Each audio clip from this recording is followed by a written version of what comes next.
சிறுத்தை கட்சி என்னதான் பிரச்சனை பண்ணாலும் நான் திமுக கூட்டணியில தான் இருப்பேன்னு சொல்றாரு. ஆனா ஏன் அவங்கள ஆட்சி அதிகாரத்திலும் பங்கு கொடுக்க அந்த குழுக்கு பார்த்தா ரோசிக்கிறாங்க. அது ஒரு நீண்ட பயணம். அது ஒரு நீண்ட பயணம். இப்ப இல்ல, ஆனா எதிர்காலத்துல கண்டிப்பா ஆட்சி அதிகாரத்தில் பங்கு என்பது எதிர்காலத்துல கண்டிப்பா உண்டு.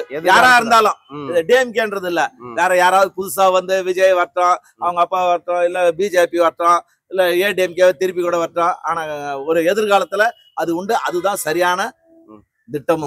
இப்ப ஏன் அந்த சூழ்நிலை வரலன்னு நினைக்கிறேன். வரல. அவங்க பெரும்பான்மையா இருக்கிறவரெல்லாம் அது வராது. என்ன காரணம் நினைக்கிறீங்க? ஆமா, மக்கள் ஒரு கட்சிக்கு பெரும்பான்மை தருவதற்கு தயாரா இருக்கிறாங்கல்ல. அப்ப இதுவாகாது. அதுக்கு வந்து என்னன்னாக்கா இன்னும் கொஞ்சம் பரந்த மனப்பான்மை வேண்டும்.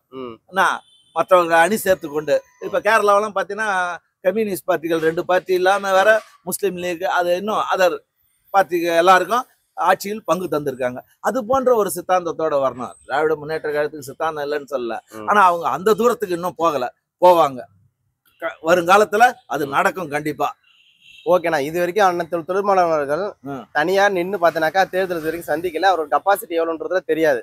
ஓகேங்களா, ஒருவேளை தனியா நின்னால் 2026 நான் தனித்துவமா நிக்கிறேன் அப்படின்னு நின்னால் இவரு ஒரு ஃபர்ஸ்ட் இடம் வருவாரா, 2வது இடம் வருவாரா, 3வது இடம் வருவாரா? இல்ல, தமிழ்நாட்டுல யாரு தனித்து நிக்கிறதுக்கும் இங்க தயாரா இல்ல. தனித்து யார் தனியா நின்னாலும் ஜெயிக்கிறது ரொம்ப கஷ்டம். ஒரு வேலை நின்னாலும் 2 வேலை நின்னாலும் இதுதான் நடக்கும். தனித்து நின்னால் ஜெயிக்க முடியாது. அதுதான் உண்மை.